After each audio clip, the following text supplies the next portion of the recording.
भावांनो, मागच्या व्हिडिओमध्ये जसं तुम्हाला सांगितलं तसं आज आपण कुठं आणि कशासाठी चाललोय ते पाहण्यासाठी व्हिडिओ शेवटपर्यंत बघा.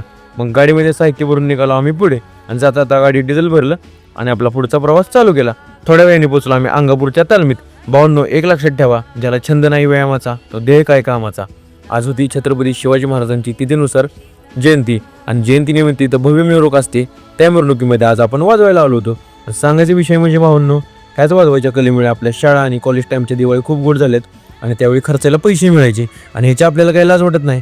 कारण भावांनो, माझ्या मते लाज फक्त भीक मागायची आणि चोरी करण्याची वाटली पाहिजे. मग मिरवणूक झाल्यावर निघालो आम्ही घरी आणि उशीर पण खूप झाला होता म्हणून हॉटेलवर थांबलो जेवायला. मस्तमध्ये जेवण करून आलो घरी. मग सकाळी नेहमीप्रमाणे ब्लॅक कॉफी आणि त्यासोबत आपलं प्री वर्कआउट मिल घेऊन निघालो जिमला.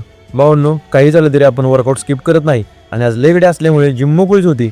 मग बजरंगबलीचे दर्शन घेऊन केला वॉर्मअप आणि आज केला आपण पॉवरफुल असा लेग वर्कआउट. मग वर्कआउट झाल्यावर केलं स्ट्रेचिंग आणि निघालो घरी. घरी पोचल्यावर घेतला एक सुव्य प्रोटीन आणि क्रिएटिन. त्यानंतर आवरून पोचलो बारीक शेटच्या दुकानावर, कारण आज जायचं होतं आपल्या मित्राच्या लग्नाला. तिथे भेटला आपला हा भाऊ, कालच मॉरिशसवरून आलेला. मग खूप दिवसांनी त्याला भेटलो. तेवढ्यात आले ओंकार शेट गाडी घेऊन. मग गाडीत बसून निघालो पुढं. म्हणजे आता गाडीत पेट्रोल टाकून निघालो आपल्या मार्गाला. मग मसोडमध्ये पोचल्यावर केला सगळ्यांनी नाश्ता. मग उशीर खूप झाला होता म्हणून ओंकार शेटनं गाडीचं रॉकेटच केलं. मग थोड्याच वेळात पोचलो हॉलजवळ आणि ऊन पण खूप लागत होतं म्हणून कोल्ड्रिंक्स पिऊन सगळी चिल झालो. तेवढ्यात नवरदेव निघाले श्रीवंदनला. आणि भाऊंनो, तुम्हाला तर माहिती आहे, कार्यक्रम म्हणलं की आपल्याकडे सुट्टी नोट विषय असतोय.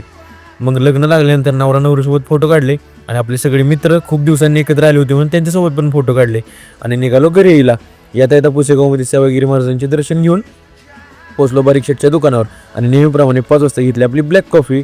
आजच्यासाठी एवढंच. धन्यवाद. व्हिडिओ आवडला असेल तर तुमच्या ह्या भावाला नक्की फॉलो करा.